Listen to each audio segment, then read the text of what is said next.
Comandante Porto aqui, pronto para mais uma jornada de autodescoberta e fortalecimento interior. Você já sentiu o peso de um olhar, a pontada de uma palavra?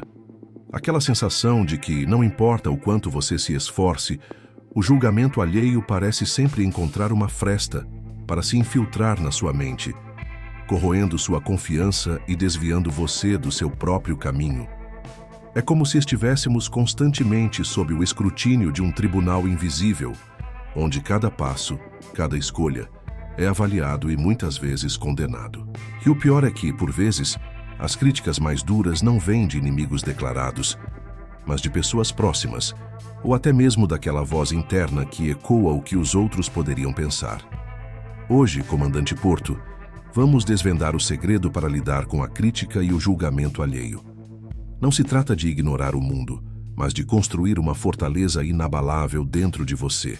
Uma fortaleza onde sua essência, seu propósito e sua paz interior reinam soberanos, imunes aos ventos da opinião externa. Porque, acredite, a verdadeira liberdade não está em não ser criticado, mas em não ser definido pela crítica. Desde os tempos mais remotos, a humanidade busca a sabedoria para navegar pelas complexidades da vida. E uma das maiores complexidades é, sem dúvida, a interação com o outro e o impacto que essa interação tem sobre nós. Pense nos antigos filósofos, nos sábios de todas as eras. Eles não tinham redes sociais, mas enfrentavam o julgamento público, a incompreensão, a perseguição. E ainda assim, suas ideias resistiram ao tempo. Por quê? Porque eles construíram essa fortaleza interior. Vamos buscar inspiração em fontes profundas, que nos ensinam a discernir, a resistir e a florescer, independentemente do que o mundo exterior nos atira. A jornada para blindar a mente começa com a sabedoria. Não a sabedoria dos livros apenas, mas aquela que nos ensina a viver, a discernir o que é verdadeiro do que é apenas ruído. O livro de Provérbios, no seu capítulo 1, nos oferece uma bússola para essa jornada. Ele começa com uma afirmação poderosa. O temor do Senhor é o princípio do conhecimento. Os loucos desprezam a sabedoria e a instrução. Provérbios 1:7. Aqui, temor do Senhor não é medo servil, mas reverência. Reverência pela verdade, pela ordem, pelo autoconhecimento. É reconhecer que existe uma verdade maior que a nossa própria opinião ou a opinião alheia. É a humildade de saber que há sempre algo a aprender. E a coragem de buscar esse conhecimento. E a sabedoria, ela não se esconde. Ela clama nas ruas, nas praças, nos lugares onde a vida acontece. A sabedoria clama lá fora, pelas ruas, levanta a sua voz. Provérbios 1:20. Isso significa que as lições para lidar com a crítica estão ao nosso redor, nas experiências, nas interações. Mas quantos de nós realmente param para ouvir? Quantos de nós discernem a voz da sabedoria da voz do mero julgamento? Imagine um jovem escultor chamado Kael. Ele passava dias e noites em sua oficina, esculpindo uma peça de madeira com paixão. Um dia, um mestre renomado visitou sua oficina. Ao ver a escultura, o mestre apontou uma falha sutil na proporção. Kael, orgulhoso e sensível, sentiu-se ofendido. Ele não entende minha arte, pensou. Mas ao invés de descartar a crítica, ele se lembrou das palavras de seu avô. A verdadeira sabedoria está em ouvir com o coração aberto, mesmo quando a verdade dói. Kael voltou à sua peça, estudou a proporção e percebeu que o mestre tinha razão.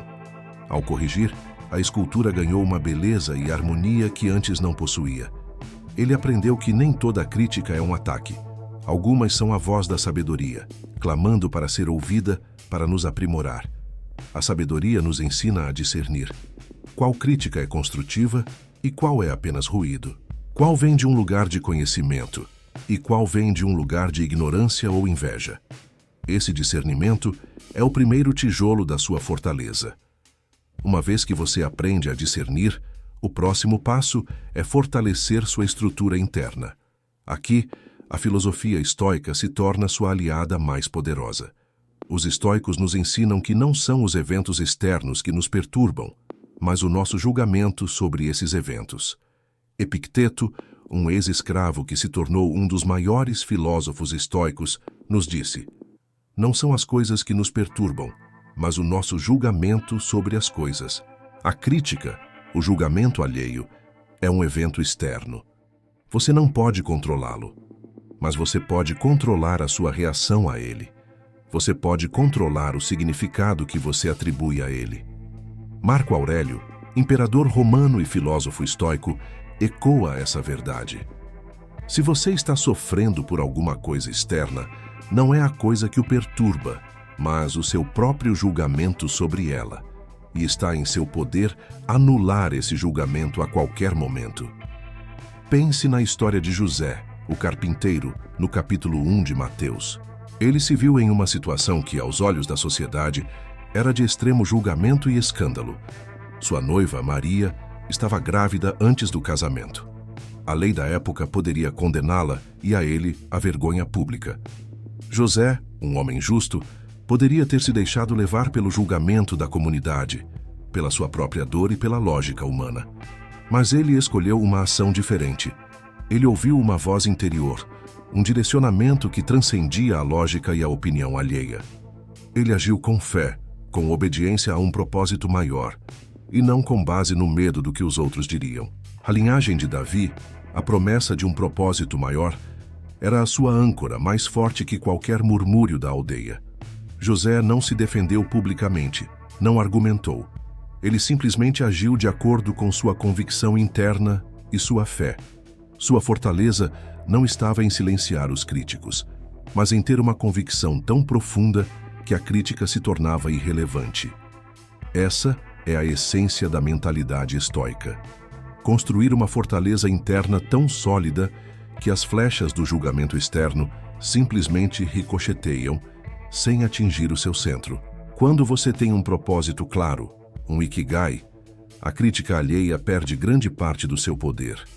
Ikigai é um conceito japonês que significa a razão de ser, a interseção entre o que você ama, o que você é bom, o que o mundo precisa e pelo que você pode ser pago.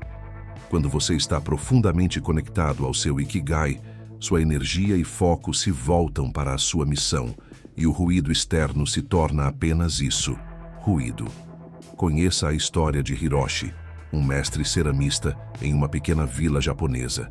Desde jovem, Hiroshi dedicava-se à arte da cerâmica, mas seus primeiros trabalhos eram considerados imperfeitos pelos padrões tradicionais. Muitos o criticavam, dizendo que ele deveria buscar uma profissão mais útil ou lucrativa. Mas Hiroshi amava o barro, amava o processo de moldar, queimar e esmaltar. Ele sentia que era seu propósito criar beleza com as mãos. Ele não buscava a perfeição aos olhos dos outros, mas a expressão de sua alma em cada peça. Ele continuou, dia após dia, aprimorando sua técnica, experimentando novas formas e cores. Sua alegria não vinha do reconhecimento externo, mas da satisfação de ver uma peça ganhar vida sob suas mãos. Com o tempo, a singularidade de suas criações começou a ser notada. Suas peças, antes imperfeitas, eram agora vistas como originais e cheias de alma. A crítica se calou, não porque ele a combateu, mas porque seu Ikigai, sua paixão e propósito brilhavam tão intensamente que ofuscavam qualquer sombra de julgamento. Quando você vive seu Ikigai, a validação vem de dentro. A crítica pode até ser ouvida, mas ela não tem o poder de desviar você do seu caminho, porque seu propósito é sua bússola inabalável. Finalmente, para blindar sua mente, precisamos aprender a arte do desapego. A sabedoria monástica, de diversas tradições, nos ensina que a verdadeira paz não vem da ausência de problemas ou críticas, mas da nossa capacidade de não nos apegarmos a eles. Em um mosteiro nas montanhas, vivia um jovem monge chamado Kenji, que era muito sensível às opiniões alheias. Havia um monge mais velho, o mestre Roshi, conhecido por sua sabedoria e, por vezes, por sua franqueza. Mestre Roshi frequentemente fazia comentários sobre o trabalho de Kenji, nem sempre elogiosos. Kenji se sentia profundamente magoado e passava noites sem dormir, remoendo as palavras do mestre. Um dia, Kenji procurou o mestre Roshi e desabafou sua angústia. O mestre ouviu pacificamente e então perguntou: Kendi, se alguém te oferece um presente e você não o aceita, a quem pertence o presente? Kendi pensou por um momento e respondeu: Ao que o ofereceu, mestre. Mestre Roshi sorriu e disse: Exatamente. O mesmo acontece com a crítica e o julgamento. Se alguém te oferece uma crítica e você não a aceita, não a internaliza, a quem ela pertence? Ela pertence a quem a ofereceu. Você tem o poder de aceitar ou não. Você tem o poder de desapegar-se. Kendi compreendeu. Ele não precisava lutar contra a crítica, nem se justificar. Ele podia simplesmente observá-la, como nuvens passando no céu, sem se apegar a elas. A partir daquele dia, Kendi praticou o desapego. Ele ouvia as palavras, discernia se havia alguma verdade útil, mas não permitia que elas se instalassem em seu coração. Sua paz interior floresceu. Essa é a essência do desapego. A crítica só tem poder sobre você se você a aceita. Você é o guardião da sua fortaleza interior. Comandante Porto, a jornada para blindar sua mente e fortalecer sua essência é contínua. Ela exige discernimento para ouvir a sabedoria e filtrar o ruído, como nos ensina Provérbios. Exige uma fortaleza interior inabalável, construída sobre suas convicções e propósito, não sobre a aprovação alheia, como nos mostram os estoicos e a fé silenciosa de José em Mateus. Exige um propósito de vida tão claro que o ruído externo se torna irrelevante, seu Ikigai. E exige o desapego para não internalizar o que não lhe pertence, a sabedoria dos monges. Lembre-se do que eu, Rodrigo Porto, aprendi na minha própria jornada. A procrastinação e o perfeccionismo muitas vezes são filhos do medo do julgamento.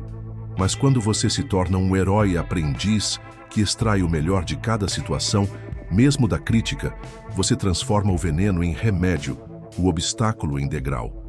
Sua essência é única, valiosa e insubstituível. Não permita que a voz de fora silencie a voz de dentro.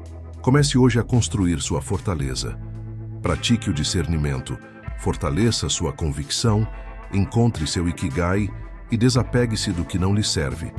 Se este roteiro ressoou com você, se te deu uma nova perspectiva, comente abaixo qual desses pilares você sente que precisa fortalecer mais em sua vida. Sua experiência pode ser a âncora que alguém precisa.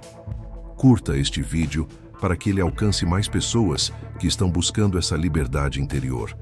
E compartilhe com alguém que você sabe que precisa blindar sua mente e fortalecer sua essência. E claro, inscreva-se no canal Âncora Mental, para não perder os próximos vídeos que vão te ajudar a navegar com maestria pelos mares da vida. Comandante Porto se despede por hoje, mas a jornada continua. Até a próxima navegação.